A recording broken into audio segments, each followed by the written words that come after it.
Hey everybody, Alex here with Off the Cuff Reviews. I'm back again to give you a special new video. First and foremost, I just want to apologize for my voice. I lost it along the way somehow, but I still want to make content for you and I want to make content for myself. So let's get into the video.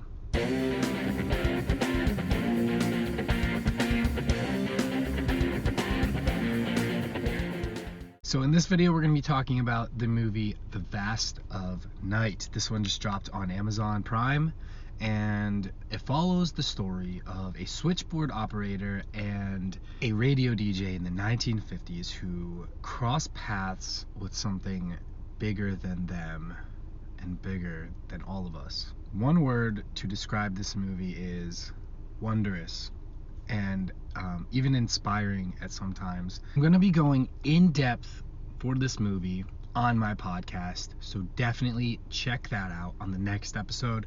I'm in the middle of some things, so once I get settled in, we're going to be recording the podcast episode, and sometime in the near future you guys can probably expect some guests. I'm not going to say who they are yet, but just be on the lookout for that. I think you guys are going to enjoy it. So once these two people cross paths in the vast of night, they take on the role of somebody like Mulder and Scully from the X-Files, if that makes sense. And basically what they do is they hear a transmission over the radio. So they get some calls from people who claim to know where that sound is coming from, mysterious calls. So they decide to take it upon themselves to investigate, and that's what the movie's about. It is very, very low budget, but when you're watching it, you can't tell it's low budget because they do such a great job with the camera work. They do such a great job with the color grading and the performances.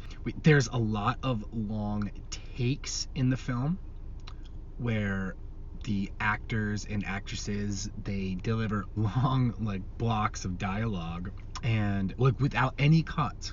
So that is almost a cardinal sin in filmmaking. You don't really do that, but they achieve this because that's the only way they could, because they have a low budget and not a lot of time to actually get this cut a whole bunch of scenes together to make it sound perfect.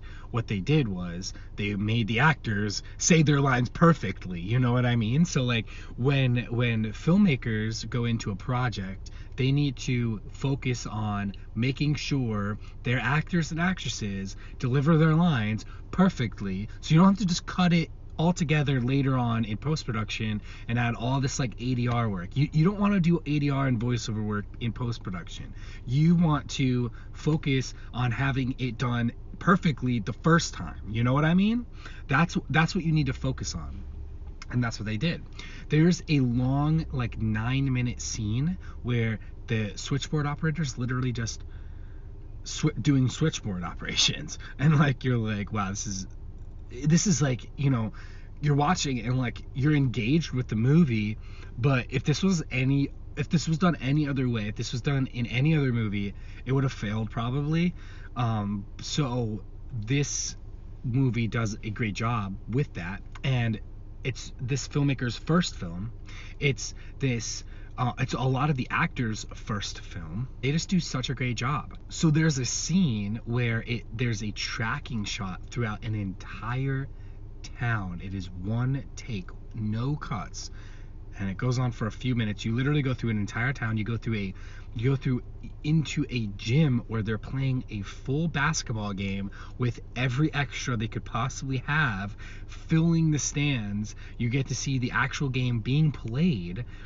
Everything about this movie was done so well. It was crafted so perfectly within the confines of their budget that you can't help but applaud the filmmakers for doing this, and the actors and everybody that worked on this film. So The Vast of Night is wondrous. It is inspiring. It is not groundbreaking by any means, but it is suspenseful and it is engaging, and they do such a great job within the confines of their budget. So I'm going to give this movie an A-.